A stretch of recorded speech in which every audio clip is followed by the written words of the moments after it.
जय श्री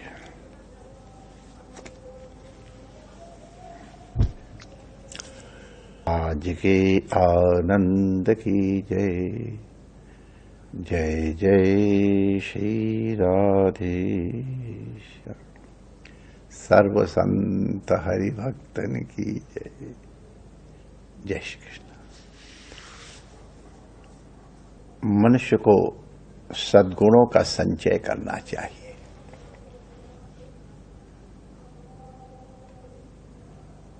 सद्गुण रत्न के समान हैं, वो कहीं से भी प्राप्त हो उन्हें स्वीकार कर लेना चाहिए आदरपूर्वक।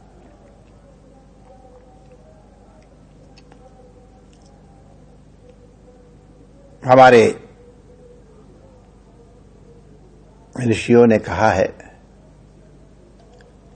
कि, अब वो नाम मैं नहीं ले रहा हूं, उनमें इस शास्त्र का बहुत उद्भव हुआ है, इसलिए उनका भी ऋषिवत तेप पूज्यास्यो, उनका ऋषि के समान समादर करो। यह हमारे वचन है। तो जैन आगम भी हैं और जैन पुराण भी हैं और बहुत अद्भुत है। अब कुछ तो बातें संप्रदायानुसार होती ही हैं, हम उनको लेकर के अपने हृदय में कोई ग्रंथि न बना लें। जो सद्गुण है उनको ले लें तो हमारे लिए कल्याणकारी होते हैं, क्योंकि उनमें भी साधना, उनमें भी त्याग, उनका ज्ञान अद्भुत है। बहुत से विषयों का जो जैन दर्शन में, जैन धर्म में प्रतिपादन है, वो अति प्रशंसनीय क्या है, वंदनीय है, स्पृहणीय है, सीखने लायक है। तो जैन पुराणों में भी प्रायः नाम जो अपने पुराण हैं उन्हीं के हैं। तो जैन पुराण की एक कथा हम लोग अपने ख्याल में लावें कि एक बार सात्यकी, बलदेव और वासुदेव, ये तीनों सेना सहित गए जंगल में और किसी शिकार के पीछे ये लोग बहुत वेग से चले गए। इनके घोड़े बहुत वेगवान थे, तो ये तो तीनों आगे चले गए, बाकी सेना पीछे रह गई। जैसे प्रतापवान के साथ हुआ था, बहुत प्रसंग होता है। तो अब बहुत दूर चले गए, तब स्मरण आया रात हो रही है। वापस चलने का प्रयास किया, लेकिन कोई चिन्ह नहीं दिखाई पड़े मार्ग के। तो उनको एक रात किसी वृक्ष के नीचे ही बितानी पड़ी। तो पहले तो ये लोग कुछ देर तक आपस में सत्संग की बातें करते रहे। बाद में एक समय आता है जब नींद बहुत जोर से झोंका आता है। तो तीनों ने निश्चय किया कि ऐसा करो, हम में से दो जने विश्राम करें और एक जने एक प्रहर तक जाग करके चौकीदारी करे। जागृतो कुतो भयम, अगर व्यक्ति जागरूक है तो उसको भय नहीं होता है। ये हर तरह से सांकेतिक है। जागा हुआ व्यक्ति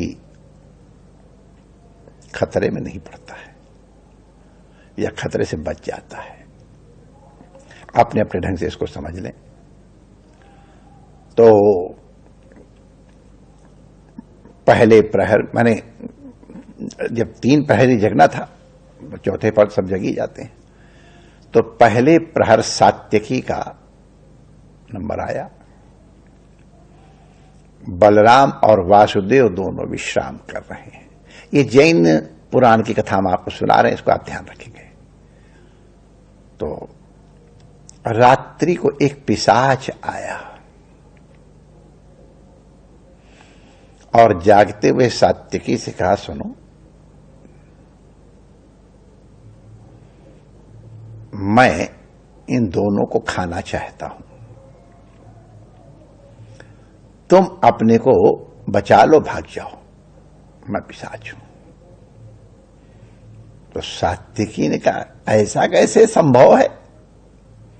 कैसे नहीं, मैं नहीं तो तुमको बताऊंगा। उन्होंने कहा, हाँ बताओ। तो सात्यकी और उस पिशाच में, पिशाच या जो भी नाम आप लेना चाहो, वो एक अन्य योनि का जीव व्यक्ति, उन दोनों का द्वंद्व युद्ध प्रारंभ हो गया और ये दोनों सो रहे हैं। अब विचित्र बात सात्यकी ने ये देखी कि जैसा जैसा सात्यकी का क्रोध बढ़ रहा था, क्योंकि ये सात्यकी ने आघात किया, उसने प्रतिघात किया और उसके प्रतिघात से सात्यकी क्रोध हुआ तो सात्यकी और वेग से मारे। तो जितना जितना सात्यकी का क्रोध बढ़ रहा था, जितना जितना सात्यकी इस क्रोध के बल से या कारण उसके ऊपर आघात करे, उतना उतना पिशाच बढ़ता चला जाए। सात्यकी के पूरे शरीर में आघात हो गया, बड़ा आरंभ हुआ। लीला जैसे ही उनका प्रारंभ हुआ, बलराम का नंबर आया तो सात्यकी को निद्रा आई और बलराम जागृत हो गए। बलराम उठे और फिर वो जीवधारी आया। वो जीवधारी आया तो उसने वही प्रस्ताव रखा कि तुम पलायन कर लो, हम तुमको छोड़ देते हैं, तुम जाओ, मैं इन दोनों को खाऊंगा। तो अल्लाह ने कहा, मेरे रहते तुम कैसे खा लोगे? क्या तुम्हारे रहते मैं कैसे नहीं खा लूंगा? देखो, तो फिर द्वंद्व युद्ध हुआ। द्वंद्व युद्ध का परिणाम भी उसी तरह का हुआ। जैसे जैसे बलराम क्रोध तो वैसे ही बड़ा प्रसिद्ध है, वैसे बलराम बुद्धिमान भी बहुत हैं, बहुत बुद्धिमान और बड़े विशाल हृदय हैं। समय के ऊपर अपने ऊपर नियंत्रण कर लेना उनका स्वभाव, ये एक स्वाभाविक बात आ रही, इस प्रसंग की बात नहीं, लेकिन कई अन्य तरह बलराम अद्भुत, ये अपने पुराणों में। तो बलराम को क्रोध आया और जैसे जैसे बलराम का क्रोध बढ़े, वैसे वैसे वो पिशाच का भी बल बढ़ता जाए। जैसे एक कहावत है ना, मैंने कहावत क्या है, ये आख्यायिका है कि बाली को ये वरदान मांग था कि उससे जो लड़ने आएगा, जैसे लड़ेगा वैसे आधा बल लड़ने वाले का बाली को मिल ही जाएगा, उसका पहले का बल मिल करके उसको हरा देगा। ये कथा है। तो उसी तरह से इस पिशाच के साथ भी हो रहा था। जैसे जैसे बलराम का क्रोध बढ़े, जैसे जैसे वो और बलवान आघात करें, वैसे वैसे पिशाच की आकृति बढ़ती जाए, उसका बल बढ़ता जाए और वो उतने ही प्रतिघात करे। बलराम का शरीर भी चूर चूर हो गया। तीसरे प्रहर में वासुदेव के जागने का समय हुआ, बलराम सो गए। तीसरे पहर वासुदेव उठे तो वो पिशाच फिर आया। पिशाच आया तो उसने पुनः वही प्रस्ताव रखा कि हम इन दोनों को खाएंगे और आप हट जाओ। तो वासुदेव ने कहा, सुनो भैया, हमको एक पैर जगना तो है ही है, नींद आएगी तो क्यों ना हम लोग द्वंद्व युद्ध ही करें आपस में। अब जैसे जैसे ही वो पिशाच जोर लगा के आघात करे और भगवान माने वासुदेव उसकी प्रशंसा करे, उसकी ताकत कम होती जाए, फिर वो करे तो फिर प्रशंसा करें। प्रशंसा करते करते पुराण में लिखा वो इतना छोटा हो गया, कीड़े के जैसा रह गया और कुछ नहीं रहा। वासुदेव ने उसको कीड़े को उठाया और अपने पटके में, पटका था ही, उसी में बांध लिया है। वो बंध गया उसी में। सवेरे जब दोनों जने जगे तो सब लोग बड़े कह रहे, बड़ा कुटाई हुई आज हमारी। सात्यकी कहे हमारी बड़ी कुटाई हुई, बलराम कहे हमारे घुटने छिल गए, देखो ये आया आगा। तो क्या हुआ, अरे रात को एक पिशाच आया था, उस पिशाच ने हमारे ऊपर आघात किया, मैंने इसके ऊपर आघात किया तो और बढ़ता चला गया। उसने ऐसा कूटा पीटा कि जैसे इनका नंबर जाए वैसे मैं थक के चूर होके सो गया था। तो कहा, मैं तुम्हारे सोने के बाद मैं जगा तो मेरी वो इधर रहा हुई। बलराम ने कहा। तो वासुदेव ने कहा, हमारे साथ भी वही हुआ, लेकिन तुम तो मुस्कुरा रहे हो, हंस रहे, तुम्हें क्या हुआ? उनका कहीं कुछ नहीं, वो जैसे ही मेरे ऊपर आघात करता तब मैं अपने को बचा के उसकी प्रशंसा करता था। वाह भैया, कमाल है यार तेरे तो, वाह तेरा कौशल अद्भुत है। जितना जितना मैं उसकी प्रशंसा करता था, उसका अविरोध करता था, वैसे वैसे वो कमजोर और क्षीण होता गया और अंत में वो कीड़े जैसा, ये लो, और पटका खोल के कीड़ा उनके सामने रख दिया। ये कौन है वासुदेव? कहने ये तुम्हारा क्रोध है, ये क्रोध।